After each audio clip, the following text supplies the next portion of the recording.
Հայկ Սարգսյանի նախագծին, որի վերաբերյալ դուք ևս ձեր գրասենյակը հայտարարություն տարածել էր, ինչ մտավախություններ ունի Մարդու իրավունքների պաշտպանը այդ նախագծի վերաբերյալ,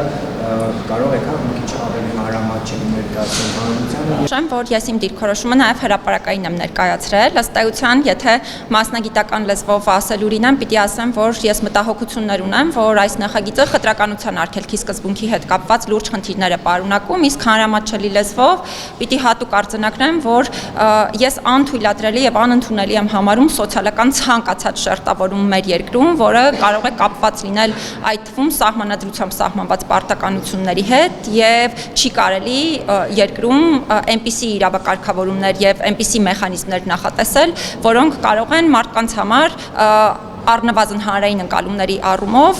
տպավորություն ձևավորել, որ որևէ պարտականության հետ կապված արտոնությունը կարող է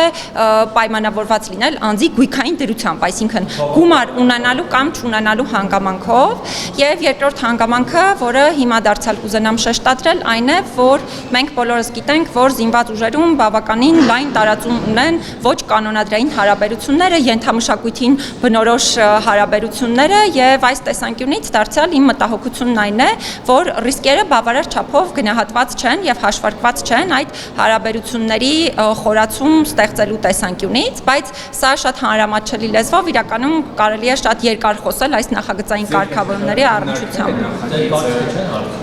Նախապես նախագիծը չի քննարկվել ինձ հետ, նաեւ ընդհանուր առմամբ հաստատությանը չի ուղարկվել, հավանաբար այն պատճառով, որ այն օրենսդրական կարգավորումները, որոնք վերաբերում են մարդու իրավունքների պաշտպանին նախագծերն ուղարկելուն, առաջին հերթին վերաբերում են կառավարության նախաձեռնություններին, ազգային ժողովի պատգամավորների պարագայում նման պարտականություն չունեն, բայց ես վստահ եմ, որ առաջիկայում նաև հարցի հետ կապված, քանի որ հրապարակային եմ դիրքորոշում հայտնել, վստահ եմ, որ այս առումով քննարկումներ կունենան։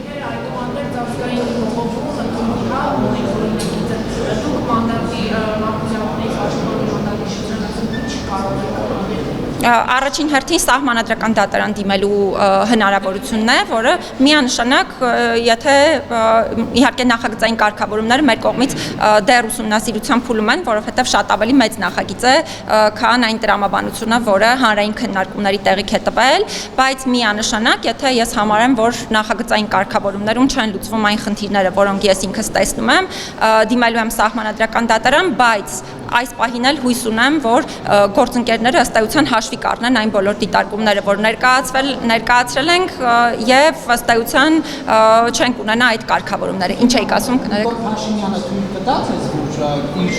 կառավարության արդեն գրական եզրակացություն տված նախագծի վերաբերյալ դիմեք սահմանադրական։ Նարեկ ջան, ուզում եմ լավ լուր արձանագրել այն մասին, որ իմ ամբողջ գործունեության ընթացքում կարծես թե գործադիր իշխանությունից միջամտություն ինքս չեմ տեսել, չեմ զգացել, ինչ վերաբերում է սահմանադրական դատարան դիմելու կամ տարբեր հարցերի վերաբերյալ կարծիք ներկայացնելու հարցին, կարծում եմ նաև ապացուցվել է մեր գործունեությամբ, որ բազմաթիվ են դեպքերը, երբ կան նախագծեր, որոնց վերաբերյալ կառավարությունը դրական եզրակացություն է տվել, եւ մենք այդ հարցերի վերաբերյալ մի մասով սահմանադրական դատարան ենք դիմել, մի մասով ես ամեն օր հրապարակային խոսել եմ, օրինակ փաստաբանների հարկային բեռի ավելացման հետ կապված խնդիրը եւ նաեւ մյուս խնդիրները։ Ոչ,